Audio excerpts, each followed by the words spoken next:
Welcome to HeartMind-ify. Before we start the show, just a reminder to share, rate, and subscribe to this podcast wherever you're listening to it. And please give us a 5-star rating. It helps us beat the big tech algorithms. I'm John Izzy. Change can be difficult for a lot of us, but when we understand what makes us tick, we develop a better understanding of who we are and begin a journey of discovering our best self. Join me for a free session at johnizzy.com. And I'm Kim Cordy, creator of the Emotion Chef Framework, an emotion management tool. Thoughts drive emotions, and emotions drive thoughts, but it's our emotions that drive our decisions and behaviors. Find out more at kimcordy.com. Sit back, relax, and enjoy the show.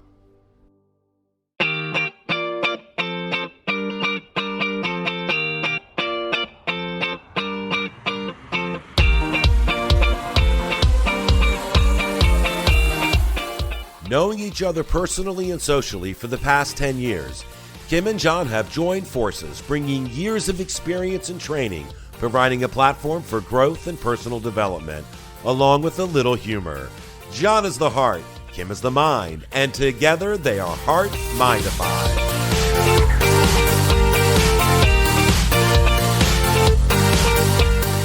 Kim, can you believe it? It's going to be our 20th episode this weekend.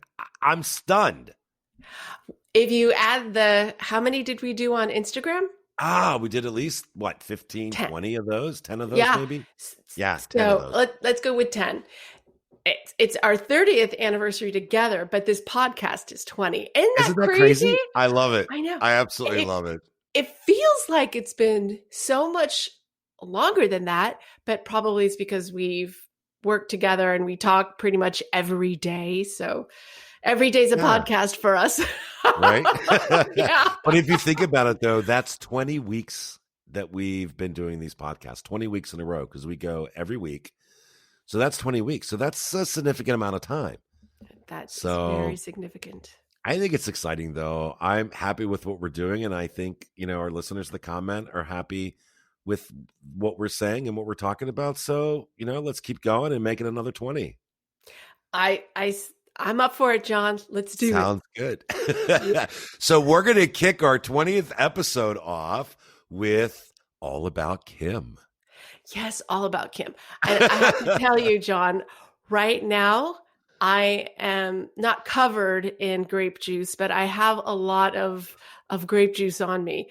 I spent almost the whole day either picking grapes or de-stemming. And we had this really long table because we had to be socially distant. It's family vines, and don't get excited. It's not like huge, but it was so funny because my husband and I were at the end of the table and we had this big bucket and we've got like grapes, all like just bunches of them. And you literally have to de-stem them. And he's just kind of going down and there's juice flying. I've got juice all over my hair, all over my face. And I'm like, we have lost a bottle of wine from how you're doing this. So stop it now. So you don't have a machine that de-stems. You do this by hand. We are the machine. One year we did because we had an amazing amount of grapes. And we thought we didn't have as much, but as we were harvesting, it was like, there's more here than we realized. I was de-stemming for probably 4 hours. Oh, wow. That's a long time. And I left them, they were hand pressing. So we're making rosé wine this year. Nice. And instead of having it sit in the skins for a month, we let it sit for like an hour and we checked the color. Immediately, the color was just beautiful. So it's going to make a nice, pretty rosé. Pretty, it's a pretty color. And they're pressing. And I was helping to press there for a while. And it's literally one of those presses like where it's just cranking down on those grapes. I love it. I love it. I can't wait for Thanksgiving because, and I'm going to probably destroy this word, but you help me out here. I can't wait for Thanksgiving because I always buy a Beaujolais Beaujolais. Beaujolais, I'm That's it. right? Uh-huh. Wow, that's amazing that I actually got it right. I thought you were going to say And something like a Gewürztraminer. no, but I always buy a Beaujolais and they're Gamay delicious. Beaujolais. And they're fun, and they're so different. Like every year it's a different harvest, but I thought I heard that it was a very quick harvest. Like they do the grapes and make the wine and it's real quick. But I don't know if that's true. You know what? My husband, his sister, and her husband, who's a chemist, they worked this out. I'm one of the grunts, You and just do the grunt labor. I love it. I do the grunt labor, and I consume, There you and that's go. it. I've learned a lot though from being married to Andrew. I've learned a lot. He's a sommelier, but we're not here to talk about wine. We're No, what are here we to here to talk talk about? me. I love it. Yes, as much as I love talking about you, it's not well, right. So I was like, "What do you want to know?" I was born. No, I'm not going to go back that far because we would be here a very, very long time. I I think that life began, and when I talk about life, I'm talking about the life I'm leading right now and my quest to help people. And people talk about emotional intelligence all the time, but I talk about emotion management. To me, if you can understand and try to manage your emotions, you're so much better off. And I'm sure it is an aspect of emotional intelligence, but I'm super focused on the methodology. It came about because I got my heart broken. And I mean, puddle on the floor, crying, life, lost two businesses because they were with my ex husband. And I lost what I thought at that time was the love of my life. And he had been a very important person in my life. And in a lot of ways, he will always be, just because of him. I progressed in life and I am where I am now. I wouldn't be here doing what I'm doing if it wasn't for him leaving me. So I'm grateful in that aspect. But this broken heart was devastating. As you know, John, I was a business consultant. You and I worked Yep. together. You were my client and then worked with me, and I implemented procure to pay systems. I would go in and design not only the system, but integrations and blah, blah, blah. I am also, which is not going to be a shock to you, a little bit of a control freak. No, really. See, they I would can't never say that. they can't see your shocked face, John. Yes, I don't want to have to go through this again, is what was in my mind. And I thought, okay, looking back, because for me, it was a failed project. And what do you do when a project fails? You look back and you think, okay, if I had done this or this or this different, then I'm not going to make this mistake. I shouldn't call a marriage a project, but in my brain, that was how I was operating. And I said, we were at our happiest when we had a balanced life. I was going to work, he was doing his thing, we would be together. We were the least happy when we were together too much or not enough. And I had my idea of togetherness and how much we needed, and his was a little different. I'm more independent, I needed less, and he liked me to be a part of everything and kind of take care of him. And now he has someone who loves taking care of him. So all's good there. So I came up with this Venn diagram in the shape of a heart. So in your brains, listeners, John's seen it, so he knows.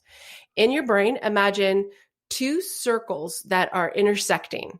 And on one side of the circle, one circle represents you and the other circle represents your partner. And as they intersect, that's your time together. That's us time. So you can move those circles together or further apart, and you connect it all together to make a heart by putting a V at the bottom. and that represents friends and family. So the idea was how were you spending your time? And that was kind of like my first epiphany. Like I needed this to kind of help me gauge and to use it as a tool to talk to someone as to what was important to me as far as how much time I needed in the relationship, because I didn't want a clingy man. Right. Secondly, I realized I made some bad decisions going in. Not that he was a bad person. It's just that he wasn't the right person. I was in a bad place emotionally, and he was kind of like my white knight coming in and saving me a bit. Yeah, I felt that way a little bit. And so I knew I needed to be more focused as to what I really need, what I wanted in the relationship, what I valued. And I basically created a shopping list or a value statement or whatever you want to call for what I wanted in my next relationship. The next person, if I married, whoever I was with long term, this is what I wanted. And I also knew I needed to control my thoughts. And I would tell people about this. I would be at clients and say, and they'd be talking about their relationships. I'm like, well, draw this heart and tell me what it looks like. Like, what would it look like? And it was always a fun conversation. One woman goes, my husband and I are going to get divorced because we have what I call a chubby heart, which is you don't spend any time. So the circles are way far apart. That's a chubby heart. A skinny heart's when you have no time apart and they are practically one circle, and that's a skinny heart. So she was a chubby heart. And then one day I was with a friend of mine. I can still remember he and I were having at Kukari in San Francisco. We were having a fabulous Greek dinner. It's an amazing restaurant. And he was having problems with his girlfriend. I said, here, I got a pen and a piece of, and I said, here's a napkin. Here's a piece of paper, rather. Write it, because Kokari would never have paper napkins.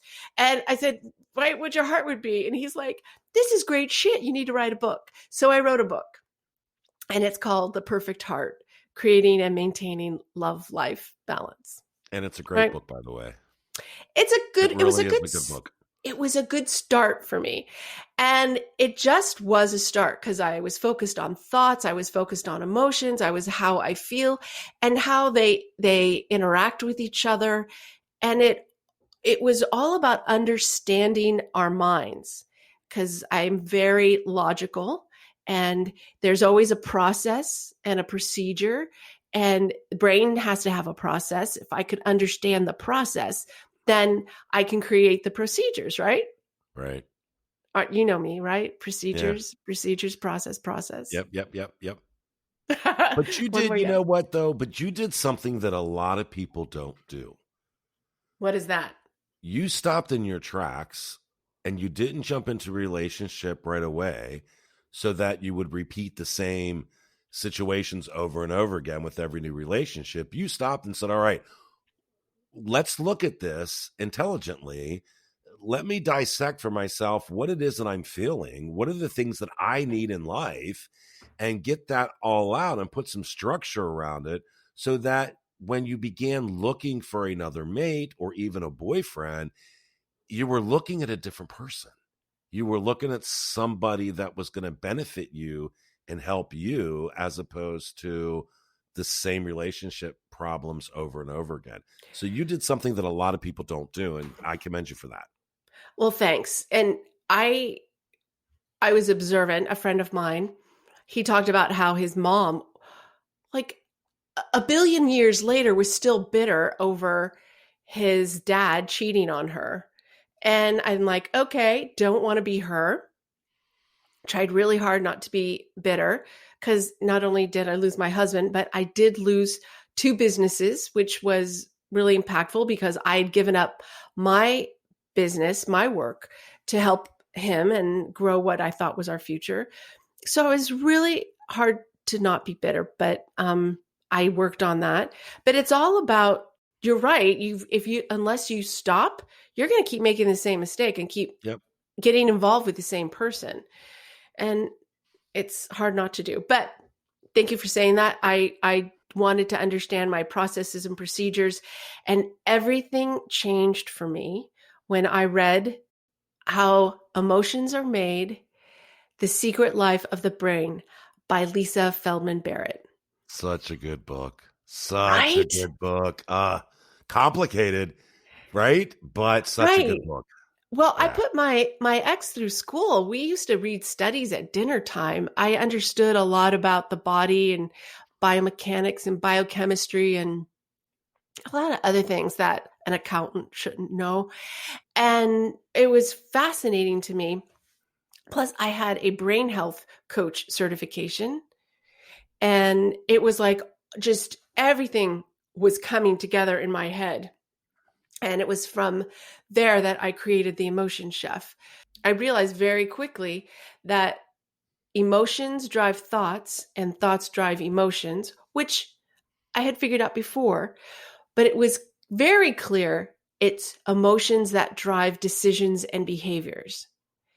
So if I wanted to change my decisions and behaviors, if I wanted to help others, that was critical. And it all just fell together, and I combined my brain health coach, the understanding of the importance of brain health, information that she had in the book about your body budget, and that we have energy as a currency that we use. We call it calories, but there's low grade energy and then there's high grade energy, and how the brain needs a particular type of energy. And it just goes on. I mean, I expanded to add in breathing. It's something that she kind of talks about, but not too much in the book. But it's about respiratory sinus arrhythmia. I researched and I found that term, and I'm like, whoa, this is crazy. Have you heard of that term, John? Yes. Okay, because this is important stuff. And I'll tell you why it's important, because your heart can control your brain. Like there's signals going back and forth that everyone thinks, yeah, the brain is in control. Like it's the one issuing commands, but the heart can tell the brain what to do. And when we're in a stressful situation, you always say, oh, take deep breaths, take deep breaths. Well, the reason why is because your respiratory system, your breath rate, it can slow down your heart rate. And then when the heart rate gets slowed down, it says to the brain, hey, tell the rest of the body to turn off the fight or flight response. So you're out of that high cortisol state. And that's why there's so many programs around breathing. And this is why. So if you think like that breathing is hokum or just a bunch of new age fooey, Right, right. what's another word I can use? But anyway, it isn't. It's a physiological phenomenon that is I read an article that this doctor said it's the best biological break out there and for stress. And it's true. Well, yeah, and we're our body's own medicine, if that makes any sense. But my point is that we have the tools within us to calm ourselves, to focus, to make change, to better ourselves. We have all the tools. We just have to learn how to use them. And I think what you do is phenomenal on a teaching aspect, because you absolutely do teach people how to use them in practical terms. And I know you haven't mentioned this yet, but I definitely wanted to ask you to go in a little bit into the Emotion Chef and that program, because for me, that hit home in so many different ways, because we all cook, or at least we understand what foods go together and how you put a plate together, right? We all have a little basic understanding, but you take it to a different level and then bring into the emotion into that. And it's phenomenal on how to sit there and just understand how emotions are made and changing things up so that you have a better grasp of what you feel. So without giving the listeners any more information from me, why don't you tell the listeners, if you can, what that program is? Because I think it's fantastic. Thanks. I had talked about how thoughts and emotions drive each other, but that it's emotions that drive our behaviors and our decisions. The idea of the emotion chef is that our brain, which is what launches our emotions, it's getting signals from the body, right? Emotions are a whole body experience. It's what's coming in visually. It's what you hear, sensations from your skin. It could be touching the ground. It could be sensations within the body. It's all signals. It's data to the brain, and it has to figure out what to do with that data. And to make that easier, it puts together concepts. So we learn as just as growing up, like we put together anything that's round and bounces is a ball. Now there's various degrees of balls, but we lump them in the concept of a ball. And then now there's sports balls, and then you start to make it more distinct, right? Yep. So think about that is just a concept. But when it comes to our emotions, there's a lot more information coming in. It's not just the visual. I see a round item that bounces, and so I call it a ball. Whether even if it bounces or not, it's round, so we call it a ball. Now, your brain with emotions takes in all of this data, and it's getting these sensations. So it gets these sensations, and your stomach is all twittered, and the brain has to say, is Kim hungry, or is she twitterpated because she just saw a cute guy? This was, of course, when I was single. But the point is that the brain has to use the information that it's given and the concepts in my brain in order to make a determination.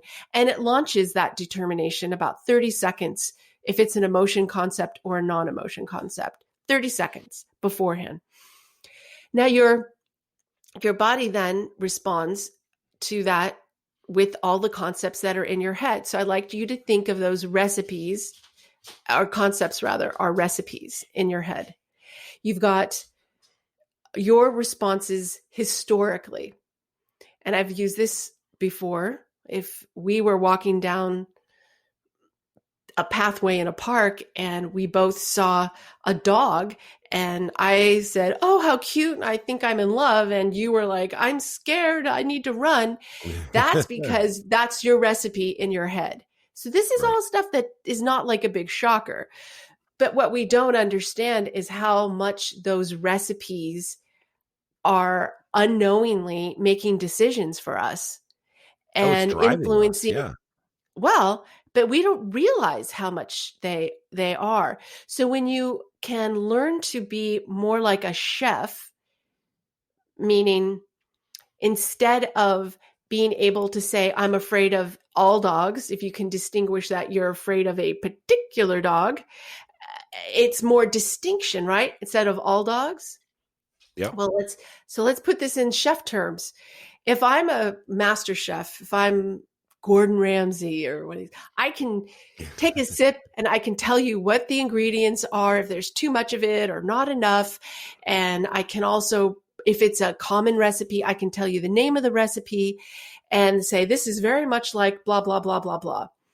They're very fine-tuned. And the words that they would use to describe the food, they'll have all different kinds of words. It's not just good or bad. They would say, this is crispy, or this is charred, or this is savory, or spicy, or it's been sous vide. I mean, it goes way beyond like the terms that someone who's working at Denny's might use, right? Right. And not to say anything against Denny's. I'm just saying that it's that Understood. elevated level of palate. And so what I'm trying to do is help people have that with their emotions, so that you don't have just a few words. You don't just say, oh, I'm happy, I'm sad. How do you feel good? How do you feel bad? You have a much greater vocabulary. And what that does is that when you can look at a situation and know in detail your emotional responses to something or how you feel, it gives you that ability to have more concepts for the brain to fall upon. So that when this situation happens, just like with the dog, you're now just maybe afraid of German shepherds and not every dog out there, because you're able to just say German shepherds are what I don't like, which I think you get the point, right? Yeah. No, I think that's good. I think that's good. And so when you have the recipes, so many recipes in your head, because you've got right now all of these experiences lumped into good or bad. And so your brain just launches good or bad. And remember, 30 seconds before you do, but you're giving it more to choose from so that it can make a better and more accurate call. Two other things that I just want to point out is that it's also about identifying old family recipes that might not serve you anymore. Right. You might be responding and it's based on something that it's not really your values. It's just something that you learned. It's just how it's always been, but it isn't how it should be. In fact, someone was just telling me about how this family cut off the ends of their hams every time they cooked a Christmas dinner, and they'd always done that. And so, That's odd. and an in-law said, well, a new member of the family said, well, why do you do that? Well, we always have. Well, it turns out that the grandmother who started cooking the hams, her oven was so small, she had to cut them off, right? So nobody said, hey, should we still be cutting off the ends of the ham? They just cut it to a particular size without even thinking about it. Why? Because that's our subconscious. That's hilarious. Which makes 95% of our decisions. So it's a funny story, but it's true. We do so much.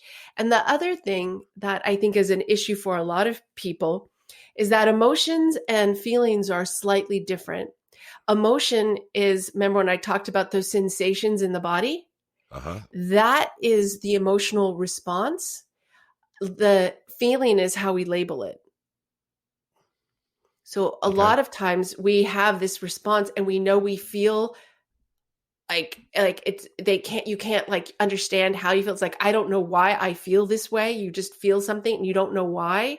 That's because you haven't gotten good at labeling. And so this is part of the emotion chef process. There's actually a progression.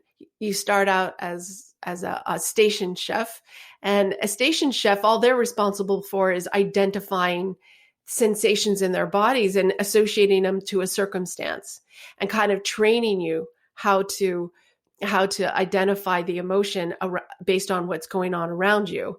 And then you can progress to becoming a master emotion chef. But that's kind of it in a real nutshell. Was that what you were looking for? Did I miss anything? Oh, no, that was exactly what I was looking for. And the funny thing is about that is you were talking, and I've got to tell you this quick story. And I know we're running close to time, but I want to tell you this quick story.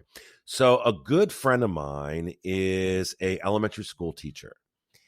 And I was over the house one night and he said, John, I've got a question for you. And, you're pretty good at observations and things like that and behaviors. I'm going to present something to you and I want you to tell me if there's anything that I can do. And I said, sure, go ahead. So he said, every time I get the red bouncy ball out for gym class. Now, this is an elementary school teacher. So, you remember those red balls. You could play kickball with them. I do. You play murder ball with them, right? Oh, I never played murder ball. That's we did, where you had people in two squares and then they would try to throw the ball, and if they caught it, you were out, and if they hit, then they were out. You never played that? We had another name for it, and I can't remember the name, but it was never murder. You do remember? All right, you do remember. Yeah, I do. The game. Okay, because this is important. So he's telling me, he said, every time we get the red balls out, some of the kids just completely freak out. And some of them just get physically not physically ill, but he can see it in their behaviors that they don't like the red ball at all. And I said, that's odd, but Will, it's probably because they remember and associate it with something bad. What do you do with the red balls? He said, well, we play murder ball.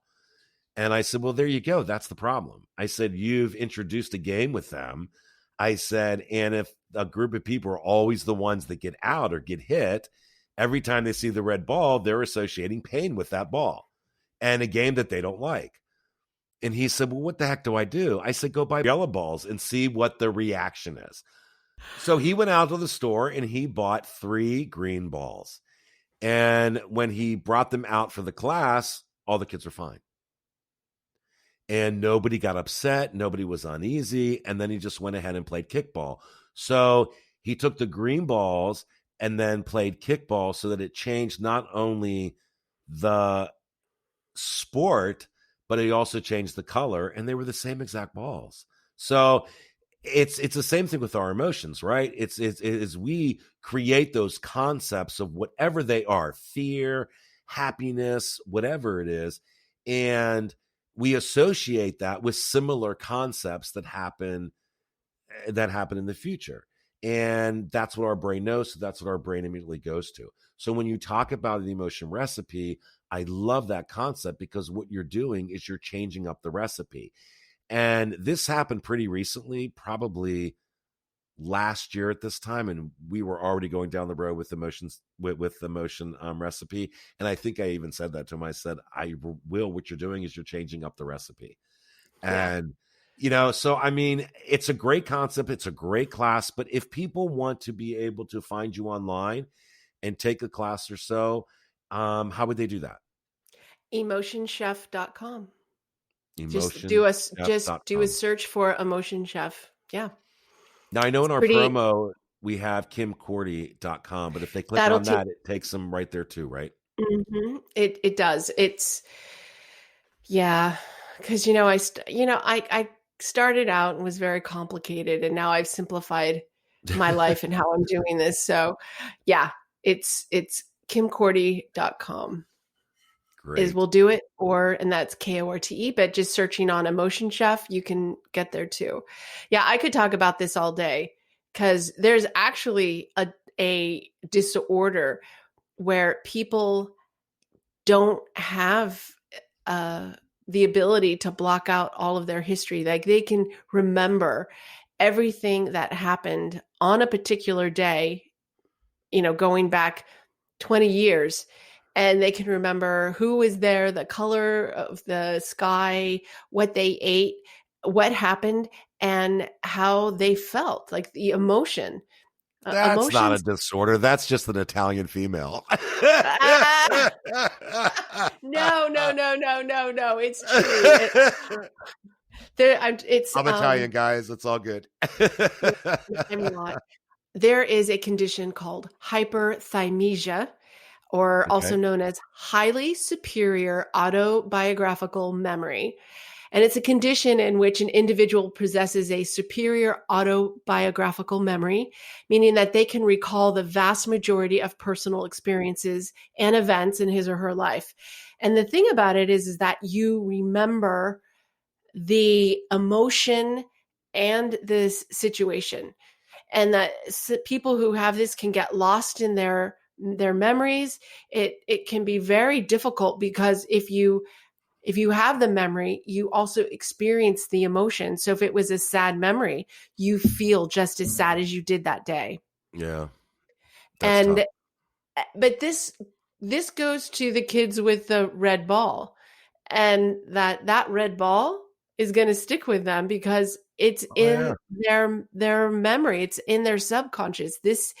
As long as they don't continue to use it, meaning always be obsessed about a red ball and every time they see it, they go, oh, if they can overcome it, then the brain will start to not launch that. The connections become weakened and they replace it with something else that is stronger.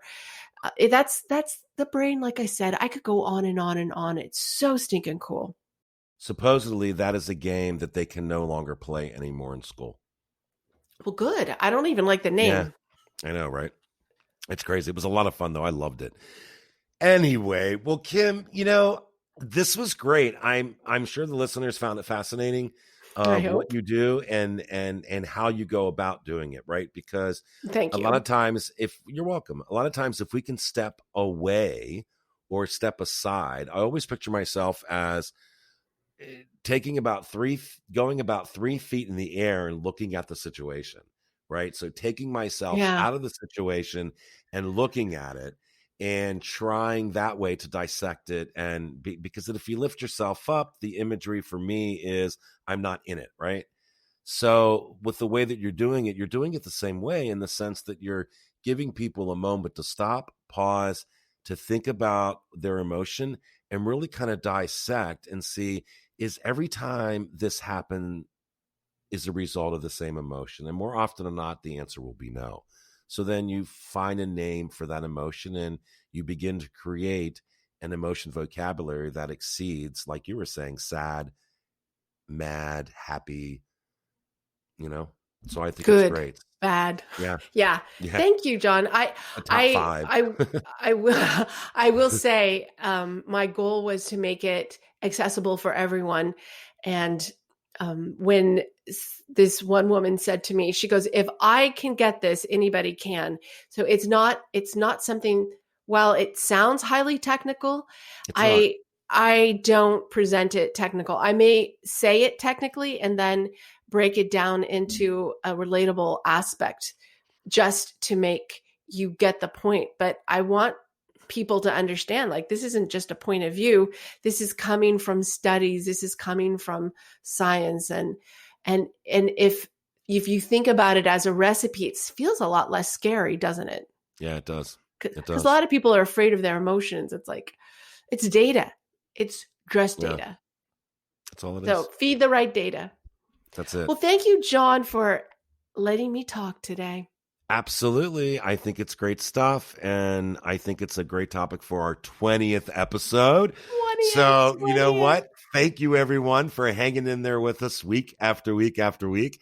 I hope we're providing good content for everyone. And again, if you have any suggestions, please leave them in the comments and we'll be happy to read those and address them.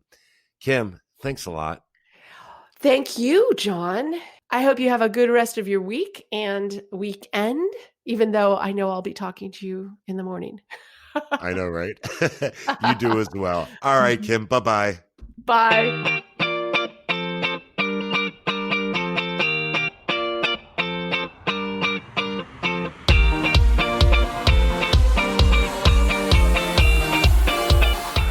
New shows are available every Saturday right here on HeartMind-ify.podbean.com or wherever you listen.